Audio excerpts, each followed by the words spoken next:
Hi everybody, welcome to the channel that's guiding your data career development. Today, I want to explore a very particular skill set, as Liam Neeson may say. This skill set has personally set me apart from my peers. It's been instrumental in driving salary increases, as well as acting as a competitive advantage in my career. I'm hoping with this information, it may help you to skyrocket your salary as well.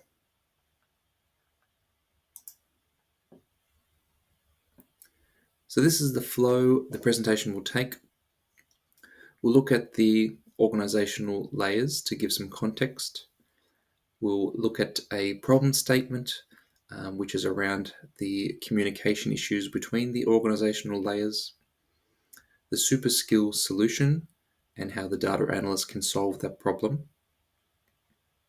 We'll look at role types and salaries for those who have mastered the skill, and we'll also consider the characteristics of the skill and the methods to grow. So let's kick off with the organizational layers. So you can see here on screen, you've got the three streams. On the left side, you have the business. So that's characterized by those that serve the customers directly or indirectly. They're going to have a deep knowledge of business processes, of the customer management systems, how they look and how they're used, as well as they act as the face of the business. On the right, you've got technical. So that's typically your data engineers, your software developers. They're the people who create and maintain software and databases, and they're critical to maintaining IT infrastructure, which enables the business to operate. And then in the middle, you've got your data analysts. So they bridge the gap between business and technical. They're able to understand database sources from the technical side and create reports for your business operational strategy. So now we're going to explore the problem statement. So when system changes are required, it might be an external pressure like a regulator who's asking for a change, which means the system has to change. Or it could be a bug fix, which is something that's come internal. But when changes are required, the business and technical departments need to interact.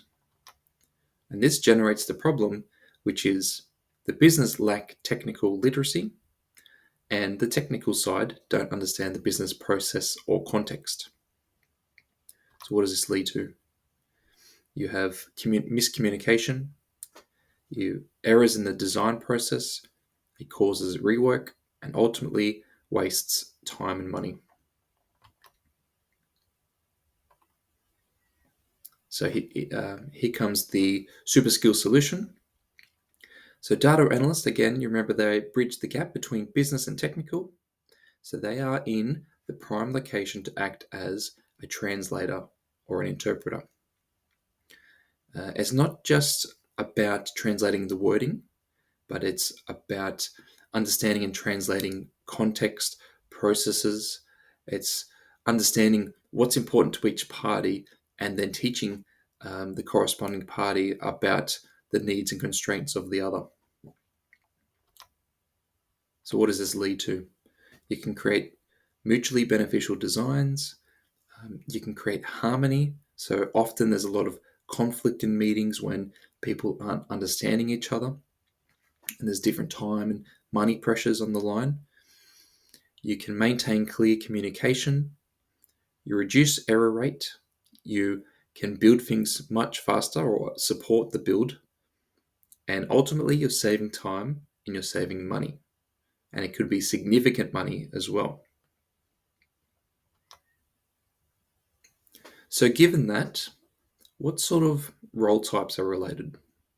So the roles on screen here, it's a short list of examples of roles that utilize the translator skill. They live in some degree between business and technical, sometimes more on the business side, sometimes more on the technical side, but nevertheless, they act as translators in some capacity. So your data analyst family focused on reporting and analysis to help the business make strategic decisions, but they need to be aware of where the data comes from and how the data flows from the technical side. The business analyst family, they're focused on understanding business processes, what makes the business tick. They document requirements from the business, they take them to the engineers, translate them to technical requirements, and then the engineers move on with the build. They're also critical in that change communication process back and forth between stakeholders. Your data modeler, so they're on the business side of the fence, but very heavily in the technical, and they're all about creating proof of concepts. Generally, you're using SQL with your data warehouse or your data lakes, and ultimately they're creating tables which the business will then consume downstream. Finally, you've got your data governance or your data management. So their role is typically to categorize data points from a business perspective, as well as identifying your single source of truth from the technical perspective. So where does it live in the databases? What does it mean to the business? So they're not doing the code as opposed to your data modeler, but there's similarities there. Now, finally, let's explore what are the characteristics of a translator and how can you grow them. From the business side, a good translator should know one or more of these, so they should be aware of the business processes. They should know what the customer management systems look like and how they're used, as well as the customer service interactions. So are the customers being interacted with from a face-to-face perspective, over the phone, emails, your chatbot, that sort of stuff. On the technical side of things, you've got your technology stack, your software and database design frameworks, and your back-end code. So one or more of those, whether you want to get fully in depth into understanding your end-to-end code, or if you're looking at maps of how the technology interacts with each other and what's important from that perspective. Now, consideration of growing these, you have a day in the life program. So if your company offers that, that's something where you can go and sit with, let's say, a data engineer for a day, and you can understand what systems they're using, how they're interacting with other people, what sort of conversations are they having, and so on. Or a short version of that, a 30-minute network conversation. Often people are a bit scared to commit to a full day program.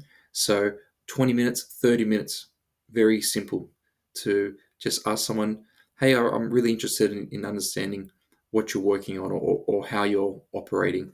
Maybe it's you're saying it's a role you might want to move into, or you're discussing that it's something that can be beneficial for all the stakeholders involved. So that's something that I often will utilize. Asked to join into project conversations. So particularly if it's not a confidential project, it's nice to just jump in the room and just listen to what are the pain points, what are the things that people are working towards, and then you can start to build that awareness and solve those problems as they may come up in the future. And finally, listening to customer phone calls, or just being with someone who is interacting with the customer directly. So if that's standing next to someone while they're taking phone calls or doing emails or whatnot, and just having an awareness of the customer interactions, and that alone, just a couple hours of that will give you such a strong understanding of business processes. So that's what I recommend. Thanks so much for that, guys. It's the end of the presentation. If you're wanting any more on this, I'm very passionate about it, so please feel free to reach out in the comments. Thank you so much.